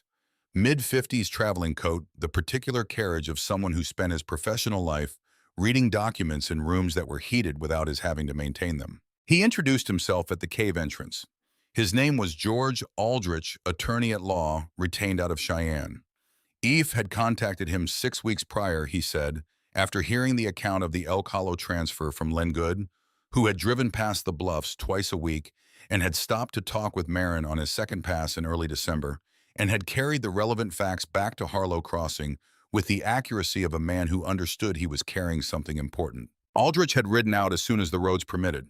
He had the original land registration documents from the Federal Land Office in Cheyenne, Roy Holt's filing from 1877, the signature on the filing captured in the official record.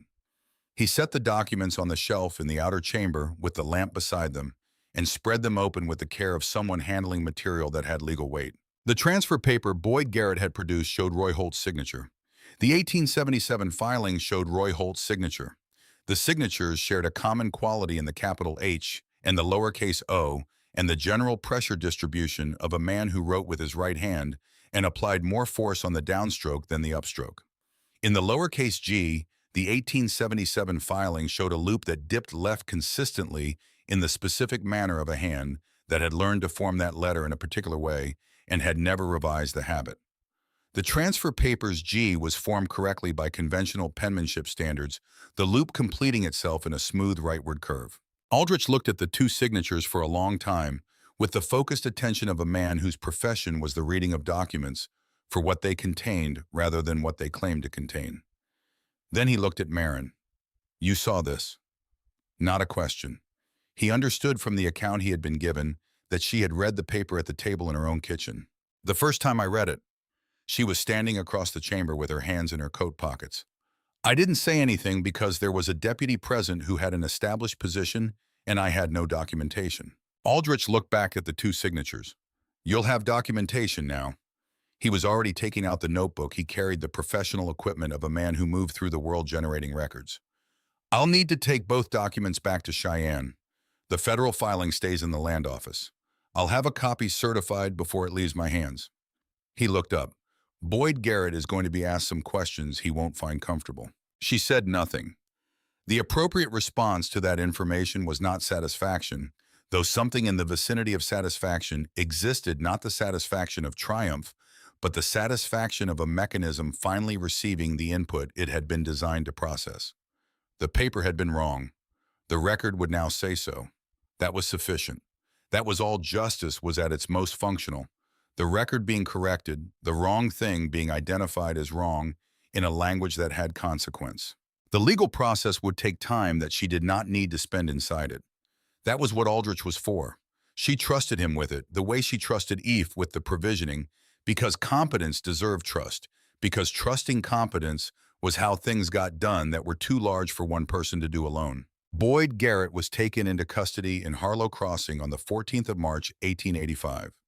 Deputy Stroud conspicuously absent from the proceedings on grounds of the conflict that had become apparent once Aldrich's account reached the county sheriff in Buffalo.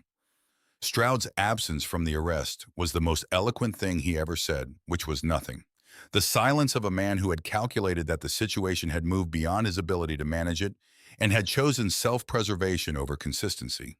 The land and cabin at Elk Hollow were restored to Marin Holt by the county record in April, with the transfer paper voided and the original 1877 filing reinstated as the controlling document. She did not go back. Eve came to tell her the outcome himself driving out to the bluffs on an April morning when the snow on the basin floor had receded to the north-facing draws and the grass was coming up in the south-exposed sections with the specific green of new growth that had been waiting under everything for months. He sat on the ledge with her and drank the coffee she had made on the inner fire pit and told her about Garrett's arraignment without editorializing the way he reported everything factually in sequence without embellishment. When he finished, he looked out at the basin. The cabin's yours, the land's yours. I know. You could go back to it. She looked at the basin, at the grass coming up at the creek visible to the north as a dark line of cottonwoods emerging from their winter gray into the yellow-green of budding. The cabin at Elk Hollow was a structure she had built with Roy in their first year, framed in the warmth of summer, when the grass was tall and the basin was generous, and they had been people who still believed that building something was the same as keeping it. The cabin was where Roy's H had been written correctly, and his G had been written wrong on a piece of paper she had never seen signed. The cabin was where her sister had sat with her hands folded and her husband at the door. The cabin is a place I was before, she said. This is a place I built. Eve turned the coffee cup in his hands. He was a man who understood the distinction between those two categories without requiring it explained. He nodded once in the way of a man who had expected this answer, which meant he had known her well enough to know it before he asked. He reached into his coat pocket and produced his account book, the same book he had written her name in across the counter of Waller's Dry Goods in November. He opened it to her page.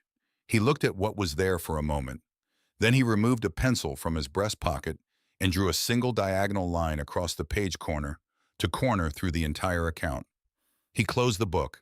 He put it in his pocket. That's not charity, he said before she could speak. You put 22 people through a winter that would have killed most of them. What that's worth in the book of accounts is something I couldn't begin to calculate, so I'm going to stop trying. He drank the last of his coffee. Call it even. She thought about Roy's ring, which was in the wooden box she had made on the shelf in the second chamber. She thought about the hand on the wall beside her hand, and the stone that held both of them, and the way stone held things without preference, without conditions, for longer than the people who had put them there could imagine. Tell me what I owe you for the attorney, she said. Eve stood up. He picked up his coffee cup. Aldrich did it for professional interest, said it was the clearest case of forged land transfer he'd seen in 20 years of practice. He'll use it for instruction. He moved toward the cave entrance. He said to tell you he appreciated the documentation you provided. I didn't provide any documentation. You read the signature at the table in front of witnesses and said nothing. He stopped at the entrance and looked back at her. The fact that you said nothing while remembering everything was the documentation. He said a good attorney reads silences as carefully as statements. He went inside. The people who came to the bluffs after the storm had mostly moved on by March back to their own properties, back to Harlow Crossing, back to whatever the winter had left them to return to. The cave had held them and released them, which was what it had been built to do. Walt Greer stayed the longest, his legs not recovered enough for the walk back to his own camp, and he spent the weeks of his convalescence making himself useful in the small-scale ways available to a man whose locomotion was limited, tending fires, mending gear, producing from memory an account of the basin's terrain that was more detailed than any map Marin had seen, and that she transferred to the board she used for planning, adding his knowledge to her own in a way that expanded what she understood herself to be working with. When he finally went, he shook her hand at the base of the bluffs with the grip of a man who was not performing gratitude but delivering it precisely. I've been in this basin 40 years, he said. Met a lot of people trying to hold on to what they built. You're the first one I've met who built the right thing. She thought about what the right thing was for a long time after he walked south across the greening basin floor. She thought it was not the walls, though the walls were what had made everything else possible. It was not the fire system, not the second chamber, not the air pockets that had held the temperature differential against the storm's ambitions. Those were instruments. The right thing was the decision she had made on the ledge of Elk Hollow Ridge, with her back to the chimney smoke that was not her smoke, and the cloth sack on her shoulder, and the basin spread out in front of her, when she had calculated what the available options were and chosen the one that the world had told her was not a real option. The right thing was the refusal of the offered category charity dependence, the long line at the county house, the resumption of smallness that the situation had invited her to accept. The right thing was the choice to build something instead of waiting for something. Ruth Denning came back on a day in late March alone without Ned, without the children, a deliberate coming, the coming of a woman who had arranged to make a specific trip and had made it.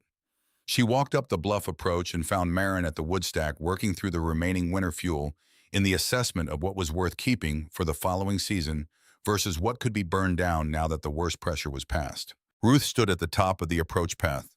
She looked at the formation at the cave entrance at the ledge where Marin had climbed the board frame in the storm's worst hour, while Ruth held the lamp below.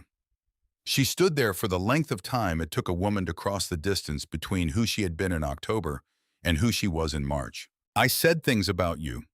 Her voice had the quality of something that had been prepared, not rehearsed in the performed sense, but carried to this place with intention.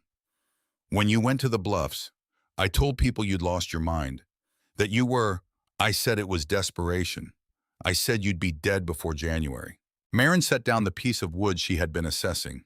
She looked at Ruth Denning in the March light, which was not the gray-white light of winter, but the specific pale gold of a Wyoming spring coming back into itself, the light that made the red sandstone of the formation glow in a way the winter light never did. I know what you said. It was simply true, stated without accusation, the way she stated things that were simply true. Ruth met her eyes directly. I'll say different now, to anyone who asks, to anyone who doesn't. A pause that was not uncertain but was precise, the gap a person left for the weight of a thing to settle. I know that doesn't undo it. No. Marin picked up the piece of wood again. But it's what's possible now, which is the only thing that matters about what's possible. She went back to the assessment of the woodstack. If you need somewhere to bring the children in a hard week next winter, you know where this is. Ruth stood on the ledge for a moment longer. Then she went back down the approach path, her figure diminishing across the new green basin floor, becoming a small moving shape against the enormous stillness of the recovered land. Silas Dunn had left in early March when the trail to Buffalo cleared enough for the horse he had wintered with the Howell Ranch to make the journey. He had come to the bluffs the morning of his leaving and stood at the entrance to the outer chamber looking at what it had become.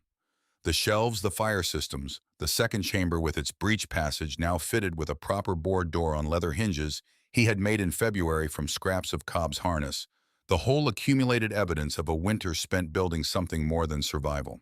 He looked at it for a long time. She let him look because it deserved looking. I have work in Buffalo through the summer, he said. Timber contract. It runs through September. That's good work. After September. He stopped. The stop was not uncertainty. It was the care of a man choosing between the precision of what he meant and the imprecision of what language made available. After September, I'd like to come back here if there's use for what I know. She looked at him the way she had looked at him through the entire winter, directly without the softening that social convention usually required, reading the content rather than the performance. What he was offering was not simple, was not reducible to one category. It was the offer of someone who had been somewhere and understood what it was worth.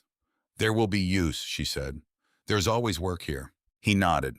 He went down the bluff approach and across the basin toward the trail north, his figure moving with the efficiency of a man who covered ground, well growing smaller against the greening landscape without looking back, which she respected. Looking back was for people who were uncertain about the direction they were moving. He was not uncertain. She watched until the distance absorbed him. Then she turned back to the cave. In the second chamber, in the specific angle of the morning light that came through the breech passage, when the door was propped open, the two handprints on the east wall were visible. The old one oxidized to brown-black edges soft with decades. Hers beside it charcoal dark edges, still sharp, still in the process of becoming what the other had become. The conversion of presence into permanence, slow and unremarkable, and as certain as anything stone held. She put the lamp on the second chamber's shelf and sat on the floor with her back against the wall below the handprints and looked at the chamber's far end. In the spring light, the sandstone had color she had not seen in the winter layers of rust gold, a deep red that was almost brown, the record of the basin's geological patience, written in compression and time. The chamber was quiet. The storm was finished. The winter was finished. What came next was a different set of problems, which was the only thing that came after anything. The next problems requiring the next decisions, requiring the specific kind of attention she had been applying to problems her entire life, without understanding until this winter that it was the application itself, the steady willingness to look at what was actually there, that distinguished the people who held on from the people who let the cold decide everything for them. She reached into her coat pocket. The wooden box was there, small, fitted the joints clean, because she had taken the time to fit them correctly, rather than nailing them fast and calling it done. She opened it. The two rings on the cord lay inside Roy's beside hers, the handmade knot in Roy's band still holding its shape after 3 years of her carrying it. She held the box in both hands for a moment. The rings were the physical record of a life she had lived before this one, before the bluffs, before the walls, before the winter that had clarified everything she thought she knew about what she was capable of. Roy had been real. The life with him had been real. The cabin they had built and the years they had spent in it had been as real as anything she had built here, and neither the forgery nor his absence nor the cold had made any of it less true. She set the box on the shelf beside the lamp. She left it open. The rings caught the light from the passage door in the specific way that small gold objects caught light, without theatrics, just the simple reflection of what was present. The lamp burned steadily. Outside on the basin floor, the bighorn was running full with the snowmelt coming down from the mountains, carrying the winter's accumulation outward toward the country below, converting what had been cold into movement, which was what water did with what winter gave it. Through the cave entrance, through the outer chamber, through the breach passage. She could hear it faint but consistent, the sound of the river doing its seasonal work without any requirement that she pay attention to it, just doing it the way the stone held heat and the air held cold, and things that were built correctly held against the pressure that tested them. She was still there when the afternoon light moved across the second chamber floor and shifted the shadows of the handprints on the east wall, the old one merging briefly with hers in the low angle until they were a single shape, then separating again as the light continued its passage, each distinct in its own outline, each present in its own particular way, both of them staying. A sound from the cave entrance, footsteps on the ledge approach, unhurried the step of someone who had made this climb before and knew the footing. She listened for a moment to identify the pattern, then recognized it as Len Good the freighter, who drove the basin twice weekly and had stopped on his third pass in December to ask if she needed anything carried to Harlow Crossing, and had stood in the outer chamber for 20 minutes reading the walls with the expression of a man revising a series of prior conclusions. She heard him stop at the entrance, heard him look at what the spring had done to the cave's exterior, the winter's marks on the stone, the oilcloth replaced with a board door she had fitted in February, the improvements that 4 months of use and problem-solving had added to what she had built in the first 3 weeks. Mrs. Holt. His voice carried through the outer chamber, through the breach passage, into the second chamber where she sat. Not urgent, just present. She stood. She moved through the breach, through the inner chamber, through the outer chamber, to the entrance where Len Good stood in the April light with his hat in his hands, and behind him down the bluff approach, another man she did not recognize standing at the base of the climb looking up. The stranger was well-dressed for the basin, the kind of well-dressed that meant he had not dressed for the basin, had dressed for somewhere else, and arrived here, which was its own kind of information. He carried a leather satchel, the strap over his shoulder, and he was looking up at the Redwall Bluffs with the specific attention of someone who has heard something described and is now comparing the description to the thing itself. Len Good turned his hat in his hands. Man came into Harlow Crossing yesterday asking about the cave, about who built it. I told him I'd bring him out. He looked at her with the expression of someone who had decided this was useful, not intrusive. He's from the Tribune. The stranger came up the approach path with the careful step of a man navigating terrain that was new to him, and at the top of the climb he stopped and looked at the cave entrance. Then at Marin, then at the cave entrance again, with the specific gaze of a man building the first paragraph of something in his mind. My name is Arthur DeLacy. His voice had the Midwestern flatness of a man who had grown up somewhere that valued directness. I write for the Wyoming Tribune out of Cheyenne. I've been hearing accounts about this place for 2 months. He looked at the formation at the overhang at the door she had fitted at the ledge, with its evidence of sustained occupation. I'd like to write about what was built here if you're willing to talk about it. She looked at him for the length of time it took to assess what he was. Not a man with an agenda. Not a man performing interest in something he'd been assigned to dismiss. A man who had driven out to the bluffs in April because the story he had been hearing did not fit into the categories he had available for it, which meant he was still trying to understand it, which meant he was honest. She looked at the formation at the red stone in the afternoon light at the basin spreading south and east to the limits of what the eye could follow 22 people's worth of winter held, and released the land doing what land did when you learned to read it rather than argue with it. She stepped to the side of the entrance. "Come in," she said. "I'll show you what it is."